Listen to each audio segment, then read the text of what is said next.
Hello, my name is Jimmy Briggs. I'm a principal at the Skoll Foundation.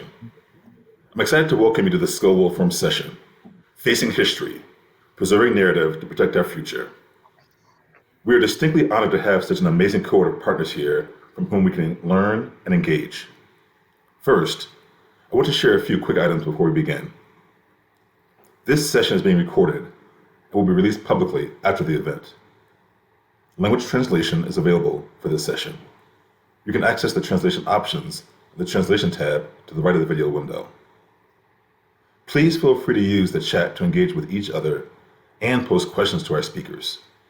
The moderator will turn to the audience questions toward the end of the session. On social media, we are using the hashtag SkollWF and would love for you to do the same. After the session, you can join small group roundtable discussions on related topics by clicking the Discuss and Meet Up button on the left side of the screen. With that, it is my pleasure to hand the mic over to Don Porter, founder of the production company Trilogy Films, as well as the director of acclaimed films including Gideon's Army, John Lewis Good Trouble, and The Way I See It, among others. She will be the moderator for this session. Good morning, Don.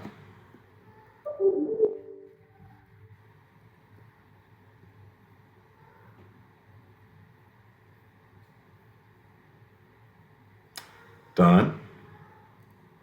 I think we lost Don momentarily. I actually will start us off by in Don's absence until she comes back.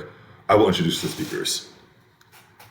First, we have DJ Switch, an entertainer and musician from Nigeria. Emma Rutikanga, co-founder of Hope and Peace Foundation in Rwanda. Dr. Steve Beckton, Chief Equity and Inclusion Officer for Facing History and Ourselves. And finally, Mia Yamamoto, a defense attorney, civil rights activist, and LGBTQ plus activist. Welcome to the panelists.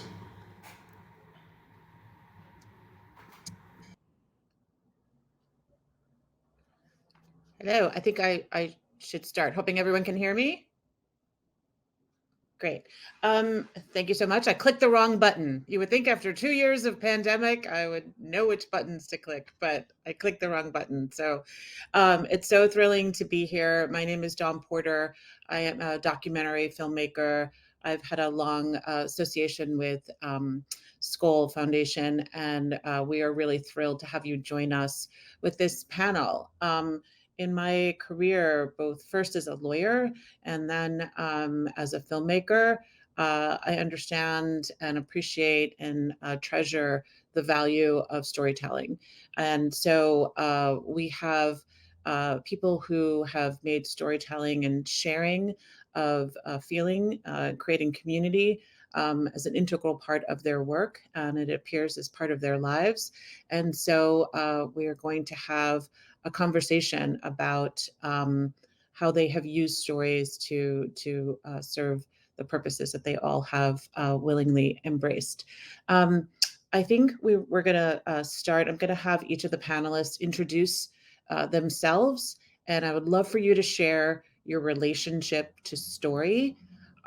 This panel is really coming at a critical time. We see in the Ukraine, we see in America, a concerted effort by those who do not seek to acknowledge the truth, to suppress it. And so what each of these panelists is doing is literally vital to health and safety of so many others. So why don't I start with DJ Switch? Would you introduce yourself and tell us about your relationship to story, a little bit about your background? Sure. Thank you so much for having me here. Good morning, good afternoon, and good evening. My name is DJ Switch. I am from the eastern part of Nigeria called Enugu State. I studied geology at the University of Port Harcourt, and I am currently a DJ, a musician, a songwriter, and a public speaker. My relationship to stories has always been, I think I can go all the way back to when I was a kid. I'd always wanted to tell a story through, fine arts when I would draw, or when I would share stories with my mom, something made up in my mind, or when I would write music. And so on the 20th of October 2020, when I was at the Lekki toll gate protesting, it wasn't new to me to pull out my camera to share, or rather record or document my story, which I shared later on. Stories have been a part of who I am, and stories are vital to, our everyday lives. It's how we learn, it's how we move forward. I'm here today at this very prestigious event to continue to share my story, to continue to tell people what happened to young Nigerians on the 20th of October 2020, but not only on the 20th of October, what is currently happening to Nigerians even as we speak. Police brutality is the order of the day in Nigeria, corruption, abuse, tyranny. And so we tell these stories one way or the other, and we have platforms like these to thank for. I wonder if this is a good time for you to share the video clip that you have that I think really underscores and expresses what you are describing. So could we play video A? See, Nigerians, I'm asking this soldier, why live ammunition? How do you control a car with live ammunition? You are killing us!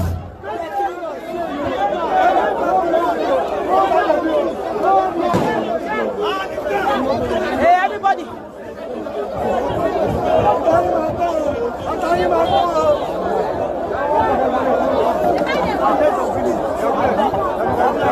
And the way people they shoot, where are they?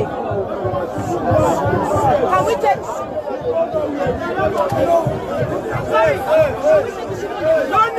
Yes. Such a powerful piece of video. And one of the things I wanted to ask you, the other storytellers here, and we'll have them introduce themselves and tell their stories, a bit about their storytelling in a moment.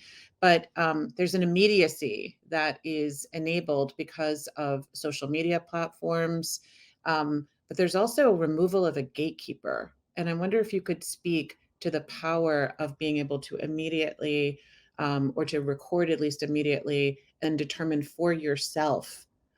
You have become the gatekeeper, the witness. And I wonder if you could talk about what that has meant in your life and in your work. Of course. You're right. Social media has been, life-changing, for good and bad, really, if you ask me. The fact that we don't have to contend with middlemen and women in this case, it makes our stories, or rather us telling our stories, more sincere, if I may put it that way. In a country like Nigeria, we have to deal with a lot of biased media houses, or media houses that are owned by political elites, and they tend to either not take those stories and share them, or they tend to water down the story. There was an expose that came out recently about some happenings in the BBC with regards to this same event that happened on the 20th of October, and how a journalist wanted to share the story and what happened and was told not to do so. Now, it's the expose is out there online for anyone to read. But the fact that we have social media, and when I say for good, in a case like this, I was able to share the story instantly. People were able to see it happening live, on time, without any edits. It's a graphic video. Young people were killed for no reason. I don't know if you heard towards the end of that clip where a lady was asking where are the people they shot. And I remember when I was telling the story that soldiers carried bodies away, and some people found that hard to believe. But people that were on there on the live could at least see when we were trying to take out the bullet from the leg of a young man, and so on and so forth. And so the bad part of social media is also the same reason why it is good. We have people who are using the same platform to quickly share propaganda, to quickly tell lies and change the narrative. And if you're dealing with a powerful system, especially like a government system that has the resources to do so, then it's a really, really, really uphill battle to fight. I do appreciate that. I think, though, that there is power in seeing for yourself. You cannot deny the truth of that horrific, chaotic scene. But there's also a power to being a trusted source. And so, people will trust what you're saying because of who you are. So I want to ask Mia Yamamoto to introduce herself and to talk about a different kind of storytelling that she uses to very emotional and powerful effect.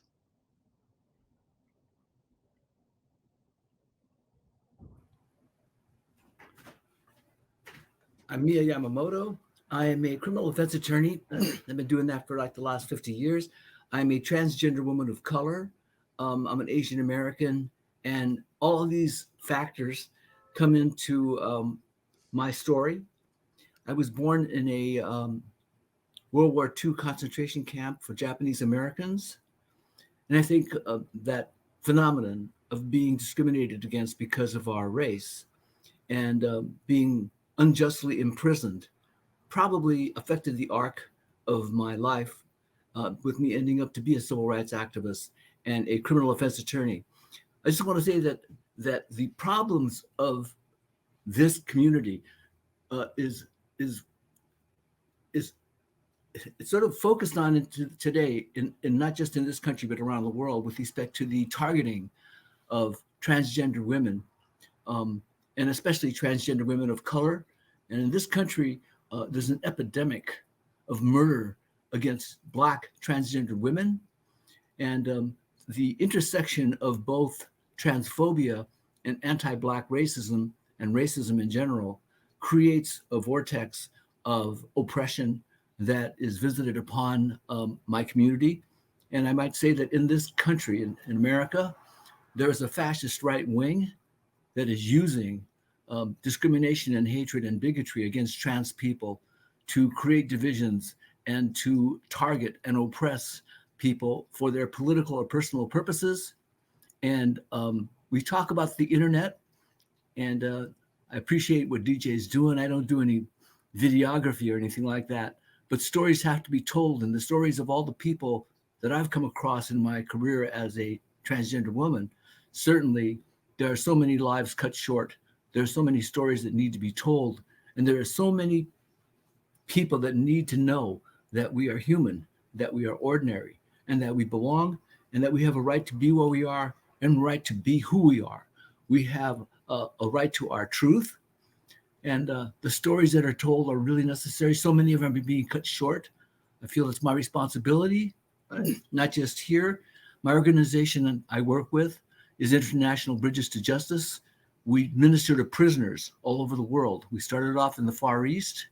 We ended up in Central Asia, the Middle East, South Asia, and Africa. We are continuing to advance the cause of prisoners, all incarcerated people around the world. The issue of the general oppression and injustice inflicted upon individuals across the world is highlighted in the transgender community, where all the oppressions to some extent intersect and are allowed to run free in our community. I just want to be able to represent with respect to what my mission has to be, which is to be as open and notorious as I can be for the purpose of advancing my community and our cause. Thank you. Notorious MIA. I love it. I was so moved by the video that you've shared, which goes to the power of personal connection, and also it just kind of gave me a lot of hope. So I would love to play video B and talk to you about that experience of speaking with children. Was it hard for your family to move back after the internment camp? Yeah, I think it was hard for every Japanese family to come back. We had to come back from jail, and there's nothing more humiliating. We went back to Orange County, and people used to shoot at us at the house at nighttime. My brothers had to fight their way home from school. The white kids used to beat them up. My grandma was born in a camp too, so this is really cool meeting somebody like her. I believe it's the kind of thing that helped me as a transgender woman understand stigma and targeting, ridicule, rejection. I love the children there are just transfixed. Could you talk about the experience of sharing your story in person with those young children? The program itself was part of a larger program about children in our community, children of color, and the alternate education that can be provided to them by the community. So I have to admit, I'm very old, but sometimes you can connect with young people better if you're very old in many ways. And I'm still friends with a couple of those kids. They stay in contact with me. And the message they heard was felt to be very necessary because it is just a matter of exposure to some extent. Most people have no exposure to transgender people. And it's just really important to make sure that our message gets out to people and that we are able to connect with them on a human level and to talk to them about the emotional experience of having to go through what we went through. There's historical data that is available to everybody, but storytelling, bringing the message home through experience, through lived experience, through firsthand experience, there's probably really no substitute for that. And so I appreciate the storytellers here. I appreciate what we're doing to preserve these stories. We're not going to be around forever, but these issues are probably going to be around long after we're gone, and we need to have our message and our voices heard, preserved, hopefully, and at least listened to, if not heeded. So that I thought was really important for the children to start off saying, you know something, there's a whole lot of different kind of people in this world, and we're all people, and we're all part of the same fabric, the same tapestry, and we all belong to each other and responsible to each other. You know, one thing that was so striking is I have found this as well, that children really are interested in history. They really are interested in facts. And what I see as a commonality between your storytelling and your involvement in conversation and DJ Switch's method is it's the method. It's the way that the stories are told that connect with something. I love the little child who said, my grandma was born also in a camp, and you made that real for her, and in a way that is age appropriate for children to understand. What you are both doing, I have had my children send me clips of things that move them, and what you're doing is sparking this curiosity for truth and for conversation. And that I think is an underappreciated gift of story, is sparking the hunger for more truth. So really just appreciate. I wonder if you could just speak to this quickly. Is they're more interested in your experience of camps and moving back. They accept you as you are. I don't know if they had questions about transgender, or they just kind of seem to float over that. That was not remarkable. They're just, here's a woman in front of us who's telling us this riveting story. But I wonder what your experience was, if they had questions about what it means to be transgender. My experience with children is that they are far more open to me as a person than many other people. I've had to give presentations to the police and to prosecutors and others who have built-in biases against transgender people. They've been brought up believing that transgender people are depraved somehow, that they are somehow chosen their condition for whatever crazy reason. And so I think it starts with children, and the beauty of them is it starts with your humanity. They don't have as many preconceptions. They have not learned to hate people for irrational reasons. They have much more open minds in many ways than many of the adults that I have to talk to. So I give them that, and I appreciate that part of them, the innocence they have and their openness. And it's not something that you have to fight through with them. You simply recount your experience, tell them what happened, what you lived through, and they are completely open about it. And they don't seem to have the kinds of skepticism and cynicism that people have when they get a little older. Really fascinating, as we see a really horrific and horrifying war on transgender people in the United States, is the children can handle it. It's the adults who seem to have the problem. So I want to bring in Dr. Becton from Facing History and Ourselves, and talk about, we have these two individual storytellers. Your work is a bit different. If you could introduce yourself, tell us a little bit about your organization and your experience with storytelling. I have to start with saying how honored I am to be on this panel of social justice warriors and survivors of all types of bigotry and hatred, and I'm just honored to be a part of this. I work for an organization called Facing History and Ourselves, and what we've done now for over 40 years is really use historical narratives and rigorous historical narratives and historical case studies to help young people understand how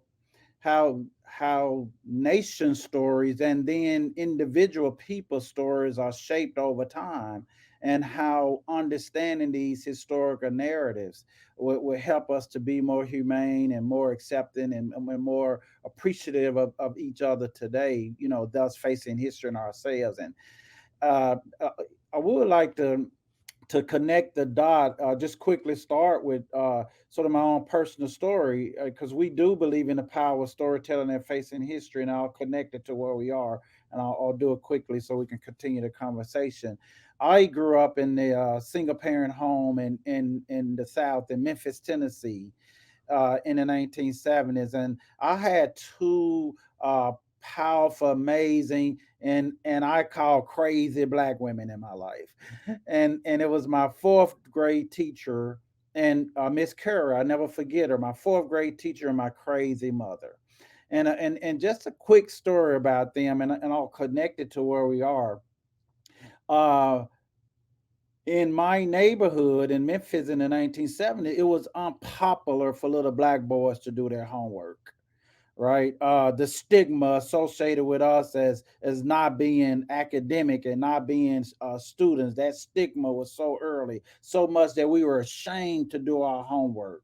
Think about that. And then so I had these two powerful, crazy Black women in my life that insisted that Steve Becton does his homework, right? Because my mother would make sure I do it, and if I didn't have it, Miss Curry would terrorize me when I got to school.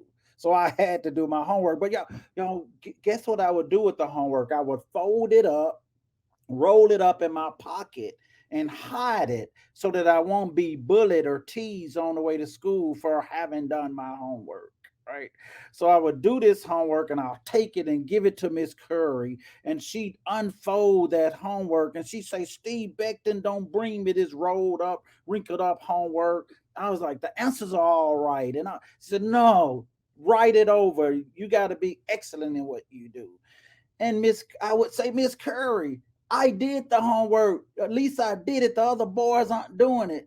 And I remember Miss Curry would look at me and say, well, Steve Becton, you make it popular for boys to do their homework. You get the other boys to do their homework. I said, lady, you're crazy. I'm just trying to keep you and my mother off my back. And so it began, but it shaped, in all seriousness, that experience shaped my identity. It told me that I could be a scholar, that I could be a leader, that I could be an influencer in my generation. And at Facing History, what we try to do is disrupt these pathological narratives about people's identity. Like in this case, we're disrupting the ideal of black men and Black women as well as being criminalized, and these criminalizations of our identities, this dehumanization of our bodies, the violence perpetuated on our bodies just because they're Black and brown bodies or transgendered bodies. Like they were disrupting that. And what we do at Facing History is we trust children. You just said it, Don, that kids hunger for truth. That's the essence of Facing History ourselves. That kids are moral philosophers. They want to know why, and they question fairness. And the idea that that kids are being indoctrinated is just problematic. No, kids are trusted with truth and to be critical thinkers and to ask questions about the world around them and using storytelling to help them get there. And I'll just end with, if you don't understand the the historical narrative of the criminalization of black identity and black bodies, just read Emmett Till's story. One story, one black boy, a 14-year-old boy from Chicago visiting family in Mississippi, and allegedly whistles at a white woman in broad daylight in a grocery store because he didn't understand the social norms in the 1950s in Mississippi. He is pulled out of his bed in the middle of the night and grossly lynched by people that dehumanize him. So the question students sit with is, what was so wrong with Emmett Till that he was lynched that way, and where did that narrative about him come from? And that's the power of the individual story. Thank you all. Really powerful. I wonder, we have a lot of organizations sharing with us today who may be curious about how to use storytelling in their work. And because you do so much work with businesses and corporations as well as schools and other, could you talk about some experiences? Do you have advice for people who are interested in using storytelling in their work, but they're not quite sure where to start? What advice could you give those folks? Absolutely, a great two great starting places. One, make sure that you can create a environment for having these conversations. First of all, where you just don't ask people, well, what's your story? Like, do we create what we call safe and brave space? Is the space safe and brave enough for people to share their stories? And because it's retelling some of these things can be, just the story themselves can be traumatizing. So are you taking care of people in your environment enough that when they share their story, they won't be re-traumatized? So that's one first step. And we have some resources at facinghistory.org that you can just click on. They're free to say, how do I create a space for a safe conversation? Secondly, start with issues of identity, like the powerful idea that we all have a story, not just marginalized people. Everybody has a story. So let's create a community that honors everybody's story. Those of us with marginalized, targeted identities, we have some stories that are troubling at times, but even if you're in the majority culture, you have a story. So everybody tell their story. Don't turn to the black, brown person or indigenous person or trans person. Say, hey, what's your story? Everybody has a story. So let's get comfortable with telling our own stories, and before we start interrogating other people's about their story. Lean in, be vulnerable, tell your own story. So those are two things that I recommend. And then the third thing is grounded in where you can in rigor, right? Because these stories have they're not just about personal experiences. They're about policy. They're about history. So find something to ground it in, right? Like I just spoke of Emmett Till. That's a historical grounding. So that these things aren't just about us personally, but they're about history, and they're about rigor, and they're about how we came to be where we are in this society. So those are three things I would recommend. I wonder if you can, each of you, speak about how you, really interested in this creating a safe environment for people to tell stories. So there's both the internal within your own organization, the power of story and understanding who you're working with, who you're sitting next to. And then there's the outward facing, facing out to the community, to the world, to explain different experiences. And I wonder if each of you could share maybe a really impactful, power time where you felt like your story really broke through, where you felt like your story really mattered. If there's an experience that you could share that might be helpful to organizations that are looking to share experiences, to have people connect with their mission. And I wonder if anyone wants to share a particular time that you felt like people really got it, like I really connected with for my organization or for my purpose. Don, while I have the floor, I really would love to address that and then love to hear my colleagues, because it just this amazing experience came to mind in Memphis, Tennessee. We were like in so many communities, we were having a community sort of dialogue, debate, tension around sort of removing of painful historical statues and monuments. In the middle of a park in Memphis was a statue of Nathan Bedford Forrest, and we know the complexity of that statue and what it means for folks to walk by that statue, given who he was.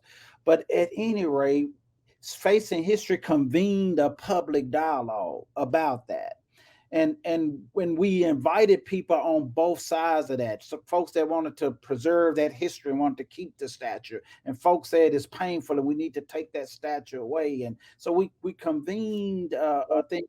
And one of the things we want to do in these spaces, y'all, is humanize each other's experiences and quit dehumanizing people on the other side.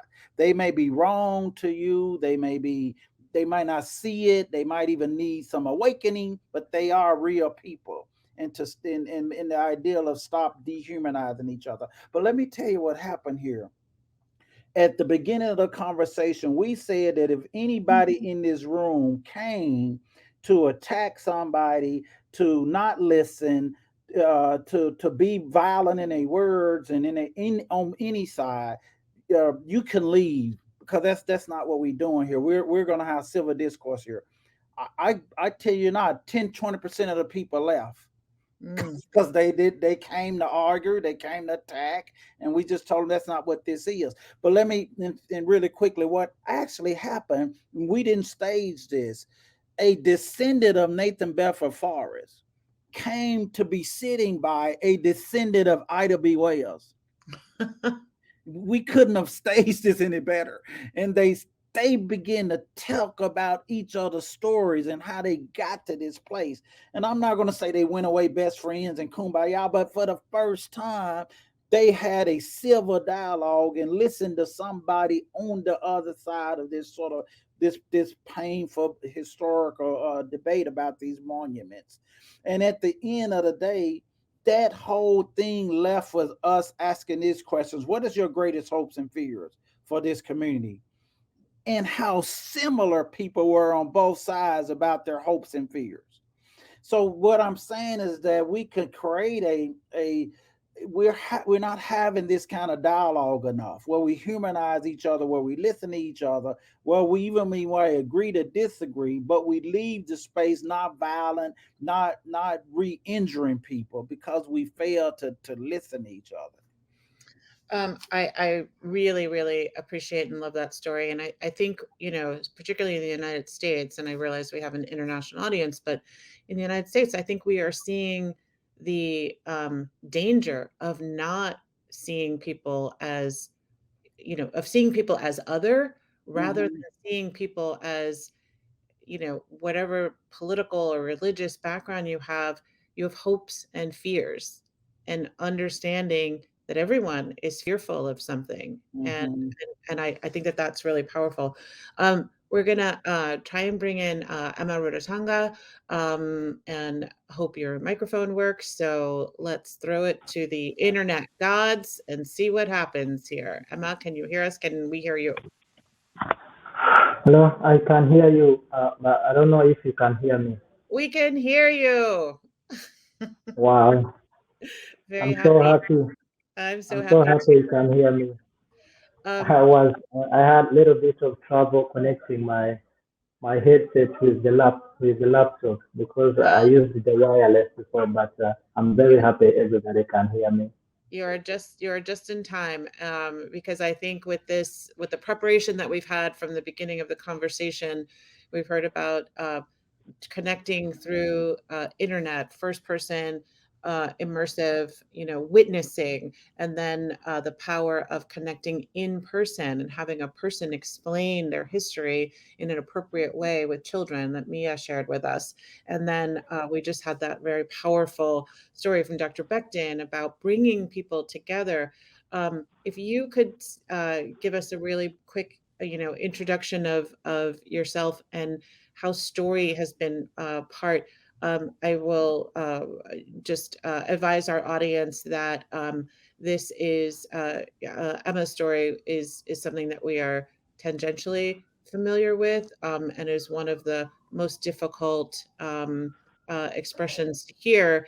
And so I'm very curious about how you've been able to express your story. So if you could tell us who you are, where you are, and how story has become involved in your work. Thank you very much, Darwin. And I'm very glad to be part of this journey. And thank you very much, the Forum and Skoll organization for this platform. Uh, my background, uh, my name is Rutikanga Emmanuel, like everybody can see, and I'm from Rwanda, an organization called Hope and Peace Foundation. Uh, when I was born, like any other Rwandan of my age, we have the same story, and uh, the story that we share without our participation or having made it happen from the beginning because we are all the victims. My background, at home from the beginning, my mother, when I grew up, I used to see her crying almost every day. So I was very curious and I used to ask her, why are you crying? Most of the time in the commemoration period, she couldn't even help to listen to any music and listen to anybody because of the story that she had, and she did not want us to know because it was very strategic to understand at our stages.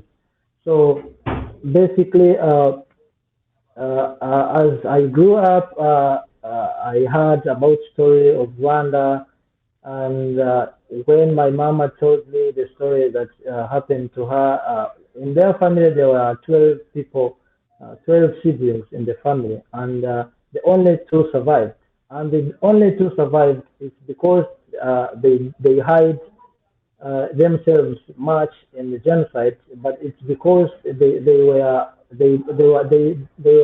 out of the country with their families. So which is why my mom survived, and her sister also survived among 12 siblings of the family. So when I joined secondary school, I became a leader of genocide survival students, and also a unit of the survivors union in the secondary school where I took my secondary school. From there, it's where actually got the beginning of this journey that I'm chasing till now. Uh, when I was in secondary, my focus was to deal with the problems of the students survived in genocide. But at the end of the day, when we used to share our stories at school, some people who did not survive just came to me and also tell me their problems, and uh, uh, it was very hard for me to like understand how these people did not survive and they still have very big problems living in society. And it was like they had a cloth of shame on their shoulders, of which they did not participate into. So some of them did not want to be called Rwanda. Others did not want to talk about their backgrounds because of the story. Their fathers were in prison for 30 years, for life, Others, their relatives were out of the country as fugitives. So when we get together, we found ourselves that we are the victims. So we decided to like have the common understanding of what steps can be taken to go forward and live the past stories. So when I was almost finishing my secondary, that's when I met another co-founder for the organization that I'm working for, who is called Olode, who actually met a lot of challenges, the right life troubles, the life puzzles, even more than I did because she survived in Kigali, which was very rare to find a survivor in Kigali. And she survived. She told me her story, and I was like, I couldn't even help. I cried almost every day by then. So when we were seated together, I remember it was in 2012, uh, she brought the story about how she also met the young ones, the youth from families of perpetrators. And the same problems again rose as I had in my secondary school. So we sat together and decided what can we do instead of being kept down by the story, by the history. What can we do? Because it wasn't even easy for us to speak about what happened to our friends, to ourselves, so as we came together, that's when the fear like went off and we started talking to each other, story by story, story by story. So then we included the youth born out of rape, which was another category that was very desperate. So actually, that's what our organization rose up, and we are the organization made of three categories, as I can mention: youth survivors, youth born from families of perpetrators, and youth born out of rape. So I remember, to cut it short, when I was in secondary, we used to go in vacancies when the schools closes. So we used to go to families, and some of the students did not go to the holidays. So when I came back, I asked them, why did you stay at school? So they told me that they don't have anywhere to go. Some, their parents are in prison, their relatives are in prison, and others, they don't have parents. They were killed in genocide. And others, their mother did not want to hold onto them because they were like seeds of hate because they were born out of rape. So into that process, that's when we included them, and we developed a project which helped us to like come together completely and manage to speak like I'm speaking right now. So that we also take care of elderly widows and widowers of genocide. Yeah. So those elderly widows, they don't have any children. And those children that we used to be together at school, they don't have parents. So we made like an artificial union of the family.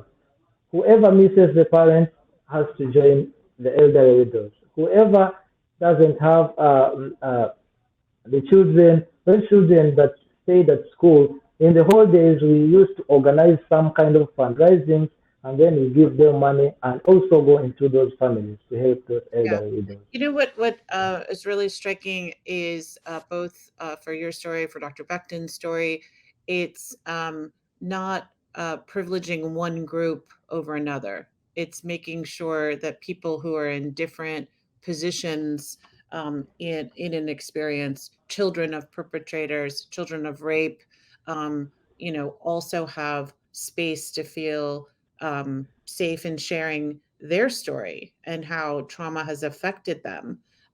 So I think that that's really so. If you could just quickly say, so your organization does what exactly, and where are you working, and who are you serving? Thank you very much.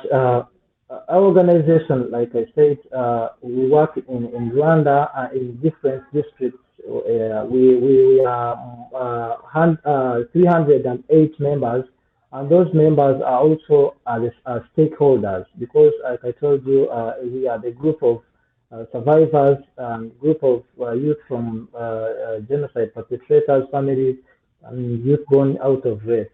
So sharing the power together, sharing the story, trying to make sure that we are out of that kind of trauma because of the tragedy and social fabrics our country is experiencing. We came together by sharing those stories and do some micro projects that help us to grow financially, to fight against the prolonged famine that most of us had. So basically, our project is to make sure that the unity and reconciliation is in a place, ex- including every category of people without being called a victim. I think that's very powerful, and I think we all hoped we would not see another genocide and have another reason for uh, needing to heal a country through storytelling, through experience. But sadly, I think that is the case. I wonder if you could all briefly, and I want to start with DJ Switch, talk about how you help facilitate storytelling, in addition to telling your own story, how you work with other groups. Are you invited to speak? What kind of audiences do you have? How do you do it? How do you make the storytelling that you do so powerful in your work and in your life experience? Thank you so much. And I've truly enjoyed this session today. I just wanted to quickly, if I may, add something to what Stephen said. He's absolutely right. You cannot expect, everyone has a story. You know what I mean? Every single person. And we have to also remember, is it a safe space for someone to tell a story and not feel re-traumatized? Those are very important remarks that he made. I felt like I should add one more. We also need to consider the environment, the society where that story happened. You understand? Certain environments, take America. America, with all its flaws, it's a very democratic society. You can, however you want to look at it. A story, the George Floyd murder that Darnella Frazier was able to capture and share that story. She was given a Pulitzer citation, and that's because she didn't even know, according to Anne Lipinski, she didn't even know that she had just recorded one of the greatest civil rights document and shared that with the world, which helped that case. On the other hand, I live streamed the shooting of young Nigerians, and I got haunted for it. I had to run away from my country because I got into the crosshairs of the Nigerian government and of the Nigerian army. So societies are important to factor into these conversations. And again, just to highlight, that's why platforms like these are very, very important for people like myself to be able to still continue to tell the story. And and to your question, the simple answer to that question is by simply telling it as it is. Tell it as it is. It may seem small to someone else, it may be very impactful for someone else. No embellishments. Tell the story as it is, your experience as it is. Use the tools that are available to us. If anyone remembers the telephone game, I remember it from my childhood, or even played it. It's a conversation style, or rather, it's trying to prove how stories can change.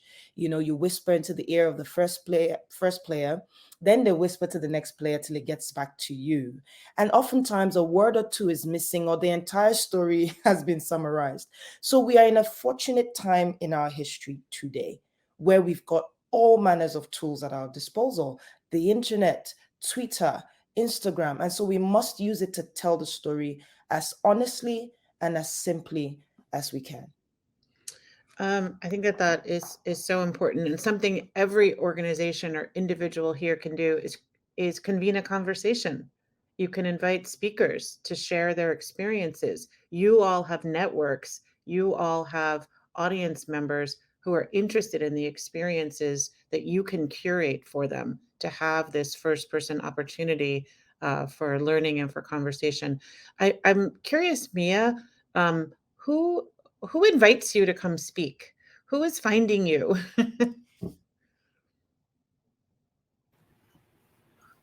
I'm not sure. To be honest, I think I get a lot of law firms because I'm a lawyer, human rights organizations and that type of thing, even religious organizations. I get a lot of, I actually get invited a lot by government. I give lectures to judges, to prosecutors, to the police, to the jailers, and primarily talking about the transgender experience and the transgender experience in those places, in prisons and in police stations and in jails. So I primarily deal with government. I solicit and invite that kind of an inquiry, but I just randomly get selected to have people to talk. And I think that, again, I just wanted to say that everybody's got a story. DJ Switch can tell you that every song is a story, every single person that you meet. And by the way, Stephen, crazy Black women have been my greatest allies in my life. Thank goodness for them, for their vision and for their audacity to dare to dream. They have been some of the greatest engines for social change any place. So I just thought we'd pay a little tribute to those folks that have meant so much to us. But yes, the stories of prisoners is something that I think is necessary because they are the forgotten people. They're the people that nobody seems to want to talk about. And by the way, we are in our Rwanda. International Bridges to Justice has been ministering to the prisoners and to the accused people in Rwanda, and it's a tough place. Anytime you've got some civil disturbances in places like that, it's very difficult to defend prisoners in an oppressive regime. And that's true of all kinds of places in the Middle East, Central Asia, and for Africa. So those challenges to tell their stories, to bring out their histories and why they matter, because every single human being matters and every story can be told to make a point, because everybody in this point in history is contextualized by our times. And therefore, it makes these stories, all of our stories, rise up in importance and significance for the purpose of the future. Our past has to be preserved, and the narrated voices have to be heard for the purpose of using the past as a springboard to the future. That's all we can use it for, is to change our trajectory in terms of what we are trying to achieve in the present to create a better future. So let me just say that about storytelling and about stories. And I like to advance this narrative whenever I get invited to speak. And, you ask me who invites me. Well, amazingly enough, Skoll invited me. I want to, as we come to the end of our time together, I want to thank you. We have just a couple of audience questions. So one here from Ms. Harris is, I'll just read it. How can people who are not members of the communities who are living, experiencing the narratives support people who are and help share their stories? So if you're not a member of a group, a trans group, or, Asian, or, all of the groups that we represent here, I think we've all discussed that everyone has a story, but I think this question is really directed at kind of allyship. If you're not a member of a group, I'm not trans person, how can I support trans community and make sure those stories are told? If any of you want to talk about allyship, and I think that really also goes to the fostering of a space in which you can share. I really take DJ Switch's point that we too often take for granted the freedom to speak and to convene occasions like this to speak freely. So, but if anyone you want to talk about a successful experience with an ally, maybe Dr. Becton, you want to take that. And you're on mute. I'll be quick. I love the question, Sheena. I just want to add just two quick nuggets. One, when you enter into somebody else's community narrative story that's not your own, stop and do your work. Do some critical conscious thinking. What is my stereotypes of this community? What what are the narratives that are in my head about this community that I need to disrupt, even if I'm an ally? Because these pathological narratives are so strong, you all, in history and in social media and in pop culture, that even those of us who call ourselves, allies and liberals, and you have to check your own thinking and make sure that you're not sitting with these narratives that in your own head. So suspend those judgments, suspend those narratives. So when you enter into people's communities and stories, that you do it with respect. And then secondly, lift their voices. You decrease so that they might increase. Center their voices and let them tell it in their own authentic voice. Thank you. Yeah, Mia, do you want to add to that? I just want to say that no minority movement will ever succeed without allies. It never Right. has, never will. But in order for that to happen, we have to convince the others outside of our community of the justice in our cause, so that they will rise up with us and march with us. But we also have to be good allies. We have to be good allies to each other. When we see injustice any place, we have to be part of the solution. We have to be part of the voices speaking out on behalf of the people who are being unfairly and unjustly oppressed. I just want to leave you with one last thing. I remember Frederick Douglass. He said, when I fought against slavery, it was for me. When I fought against racial discrimination, it was for my people. When I fought for the rights of women, I found some nobility there. And that says everything about being an ally. That's all I got to say. I want to And thank if I you. may, Yeah, if sure. I may jump in real quick, I think to throw in, the creative industry, very influential sets of people. Art is one very, very important way we can use to support people and causes, and use it to sort of uplift, like the good doctor said, people's own voices. Because I mean, what better way, or should I say, yeah, what better way, what quicker way can you understand or learn about someone else's story, except in a song, in a documentary, in a film? And I just wanted to add art into the mix.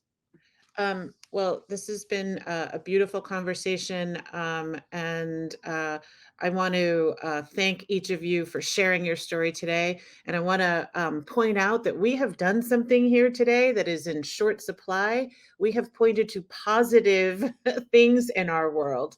We have DJ Switch has reminded us of the freedom to speak and its importance. So let's all support that and recognize that is precious, and we need to support it. Dr. Becton has, I really, really appreciate that. If you want to be a good ally, just interrupt your own narrative. Take a moment to think about what you are bringing to the interaction. Call it out, name it, identify it. If you want to be a good ally, you have to know what you're bringing to the conversation. And then Mia is reminding us that we need to be allies to one another, and that there are positions where you will be in the powerful position and where you will be in the need of more assistance, and those are constantly in flux. But remembering that and remembering to bring your good allyship. And then, of course, Emma is speaking to bringing together and actually finding a place for people who have been separated by very horrific stories, but also remembering that there is shame and fear, and that we have to create a space where we can acknowledge that that is also part of our storytelling. But so we've been reminded of democracy, about the power of connection, but all of you are able to share your stories, and for that we should be grateful, and we thank you. So I want to thank to our audience for who joined us today. I hope this was inspiring to you, that there are so many different ways to share and to communicate and to connect, and to dive deeper into the themes we discussed today. There are 2 roundtable discussion options taking place as soon as we sign off. So you can join Authenticity Infrastructure, Communities Preserving History, for a deeper dive into how actually to do this work, or Building Power for Native Peoples, to author our narrative. So more opportunity for immersion and conversation. And thank you all for being here. And thank you to Skoll once again for convening us this international conversation about the power of connection and story. Thank you all.